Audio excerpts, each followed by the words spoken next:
दूसरे से बहुत प्यार करते थे।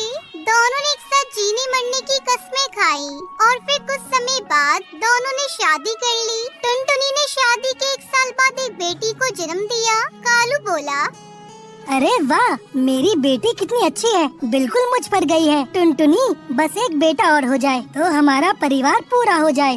अगर फिर से बेटी हो गई तो? अरे नहीं नहीं, ऐसे मत बोलो, अगला बेटा ही होगा।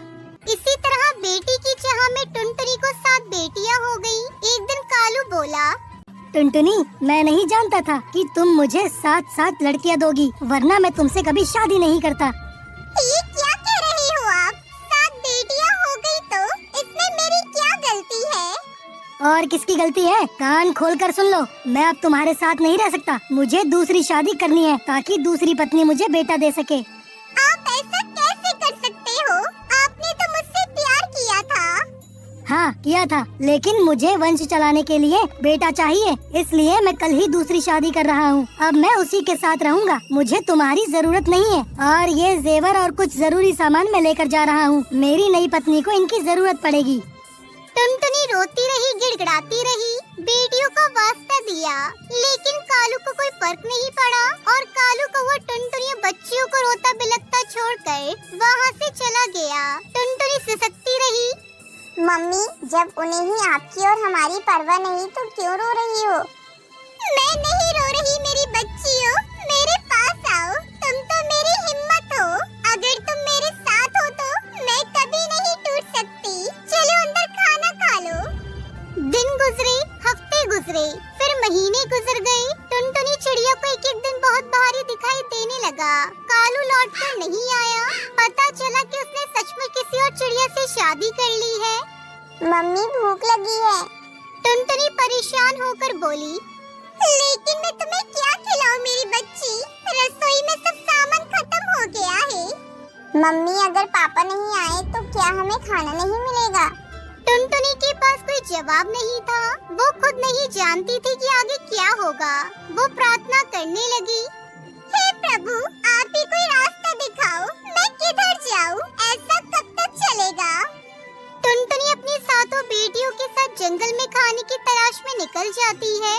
मम्मी, वो देखो, उधर तो बिल्डिंग बन रही है। उसने वहाँ जाकर बिल्डर से पूछा, मालिक, क्या मुझे कुछ काम मिल सकता है?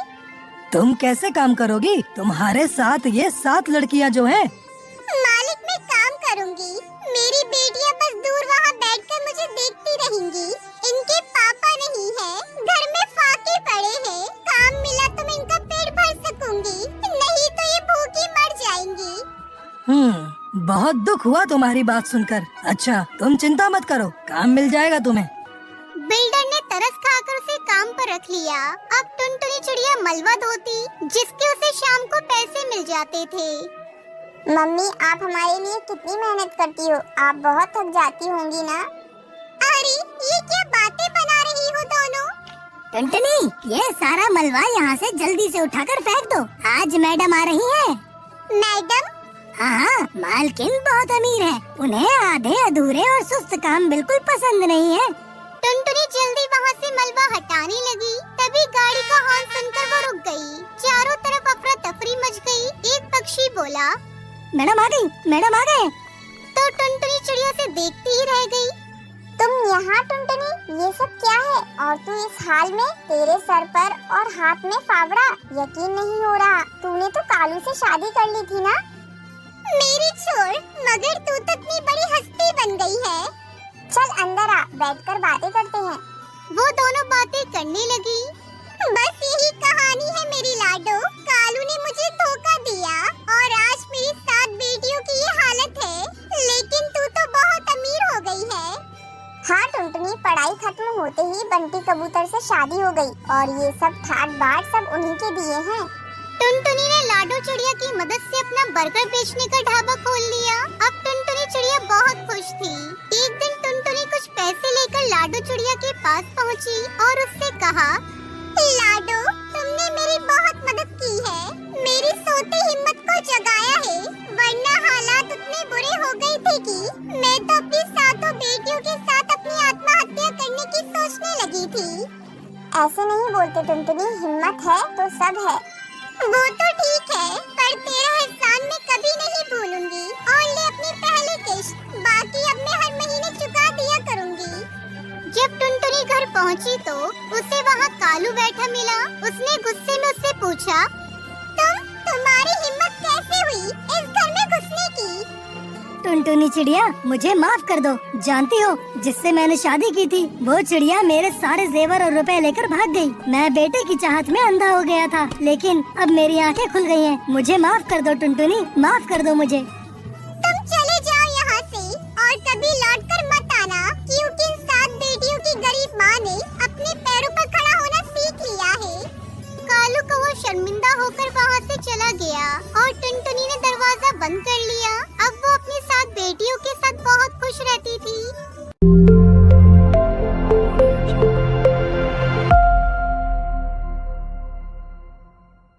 नागपुर के जंगल में टुनटुनी चिड़िया एक सुबह अपने खेतों में आम के पौधे लगा रही थी। तभी वहाँ भूरा चिड़ा आता है और वो टुनटुनी से पूछने लगता है, अरे टुनटुनी, तुम यहाँ क्या कर रही हो? आखिर इतनी मेहनत से किस पौधे को लगाने की इतनी तैयारी कर रही हो? जरा मुझे भी तो बताओ, मैं भी तो जानूं। ये कौन सा पौधा है जिसमें इतना मन लगाकर बोना पड़ता है? फिर टुनटुनी चिड़िया भूरा चिड़ा को बताती है, अरे भूरा भैया, ये सारे पौधे तो आम के हैं। कुछ महीनों बाद ये पौधे बड़े हो जाएंगे और गर्मियों का मौसम भी आ जाएगा। तब तक इन सब पेड़ों में आम फलने लगेंगे। फिर हम उन सब आमों को तोड़कर उन्हें खूब मजे से खाएंगे और गर्मियों का मौसम अच्छे से बिताएंगे। ये सुनकर भूरा चिड़ा बहुत खुश होता है और वो टुनटुनी चिड़िया से कहता है, अरे टुनटुनी चिड़िया, मुझे तो पता ही नहीं था कि गर्मियों का मौसम इतने पास आने लगा। अगर मुझे पता होता तो मैं भी अपने खेतों में आम की खेती करता। मगर चलो कोई बात नहीं, क्या मैं इन पौधों को लगाने में तुम्हारी मदद कर सकता हूँ? ऐसा करके मुझे खुशी मिलेगी। हाँ बिल्कुल, क्यों नहीं भूरा भैया, ये खेत भी तो आपका ही है। आप मेरे पौधे लगाने में सहायता कर सकते हैं, मुझे भी खुशी मिलेगी।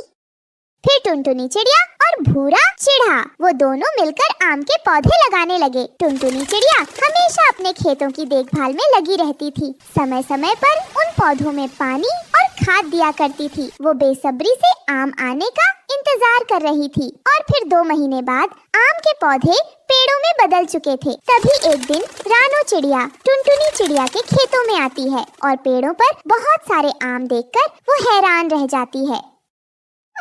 अरे पापा, गर्मियों का मौसम अभी ठीक से आया भी नहीं है और इस जंगल के सारे आम फलने लगे। देखो तो कितने मस्त दिख रही है, रसीले रसीले मीठे मीठे आम। मेरे मुंह में तो अभी से पानी आ गया।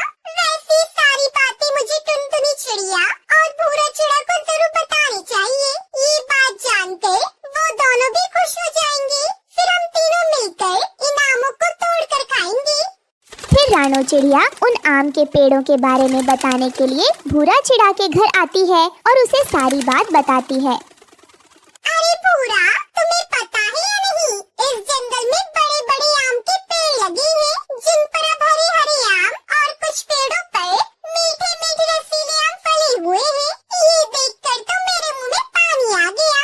सुनो ना, चलो हम सब उन आमों को खाने के लिए चलते हैं। बड़ा मजा आएगा इन गर्मियों में आम खाने का। और वैसे भी पता नहीं वो आम के पेड़ किसने लगाए हैं। रानो चिड़िया की ये सब बातें सुनकर भूरा चिड़ा उससे कहता है, अरे रानो चिड़िया, क्या तुम्हें बिल्कुल भी नहीं पता कि वो आम के बगीचे किसके हैं? अरे रानो, वो आम के पेड़ किसी और के नहीं बल्कि अपनी टुनटुनी चिड़िया के हैं। और वो पौधे कुछ महीनों पहले मैंने और टुनटुनी ने खुद बोए थे। टुनटुनी चिड़िया तो बेसब्री से आम के आने का इंतजार कर रही है। अच्छा, तो तुम दोनों ने ये बात मुझे पहले क्यों नहीं बताई? मैं भी आम के पौधों को अपने खेतों में लगाती और बड़े मजे से साल भर आम खाती। चलो कोई ना, अब मैं चलती हूँ। ये कहकर रानो चिड़िया वहाँ से चली जाती है। ऐसे ही कुछ महीने और बीत जाते हैं और उन सब पेड़ों पर पीले पीले रसीले रसीले आम लग जाते हैं। फिर टुनटुनी चिड़िया और भूरा चिड़ा एक दिन अपने खेतों में आम के पेड़ों को देखने जाते हैं। तभी उसे नजर आता है कि सारे आम उन पेड़ों से गायब हो चुके थे। यह सब देखकर वो दोनों हैरान हो जाते हैं। टुनटुनी चिड़िया भूरा चिड़ा से कहती है, अरे भूरा भैया, मेरे सारे आम के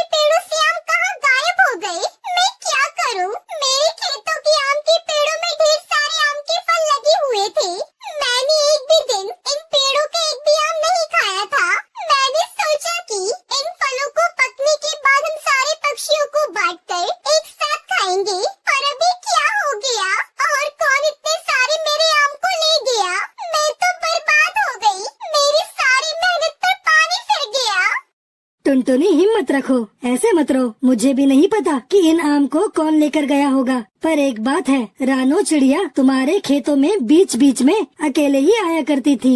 मैंने उसे यहाँ कई बार देखा था। मुझे तो लगता है कि इन आमों को वो ही लेकर गई होगी। चलो हम दोनों उसके घर जाकर उससे पूछते हैं।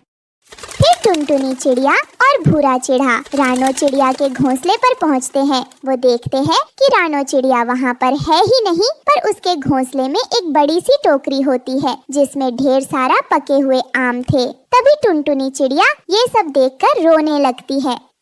अगर रानो चिड़िया सारे आम मुझसे पूछ कर लाती तो मैं शायद ये सारे आम उसे दे देती, पर उसने मेरे साथ धोखा किया है। उसने चोरी करके ये सारे आम चुराए हैं। मैं उसे कभी माफ नहीं करूंगी। उसने मेरे साथ अच्छा नहीं किया। वो तो मेरी सहेली थी ना।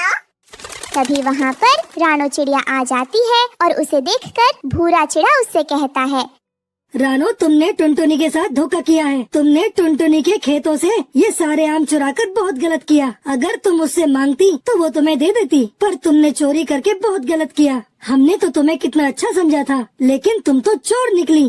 इतने सारे इल्जाम सुनकर रानो चिड़िया उन दोनों से कहती है, अरे तुम दोनों मुझे गलत समझ रहे हो। ये आम मैंने नहीं चुराए, बल्कि ये आम तो कालू और गोरी ने चुराए हैं। मैंने तो आमों को कालू और गोरी के घोंसले से लेकर आई हूँ। मेरी बातों पर तुम्हें यकीन न हो तो तुम दोनों खुद कालू और गोरी से पूछ सकते हो। कल मैंने भी टुनटुनी के बगीचे से आम चुराते हुए रंगे हाथों पकड़ लिया था और उनसे मैंने आम की टोकरी वापस ले ली ताकि तुम्हें वापस दे सकूं। मैं बस अभी तुम्हारे पास ही आ रही थी। ये सब बातें सुनकर टुनटुनी चिड़िया और भूरा चिढ़ा को अपनी बातों पर बहुत अफसोस होता है और वो दोनों रानो चिड़िया से माफी मांगते हैं। अरे रानू, मुझे माफ कर दो। हमसे बहुत बड़ी भूल हो गई। हमने बिना जाने सारी बात तुम पर चोरी का इल्जाम लगा दिया। चलो उन सब बातों को छोड़ो। हम ये सारे आम सब पक्षियों में बांटते हैं और उसके बाद खुद खाएंगे। ये कहकर टुनटुनी चिड़िया, रानो चिड़िया और भूरा चिड़ा सब पक्षियों को आम देते हैं। फिर वो तीनों दोस्त एक साथ मीठे आम खाकर गर्मियों का मजा लेते हैं।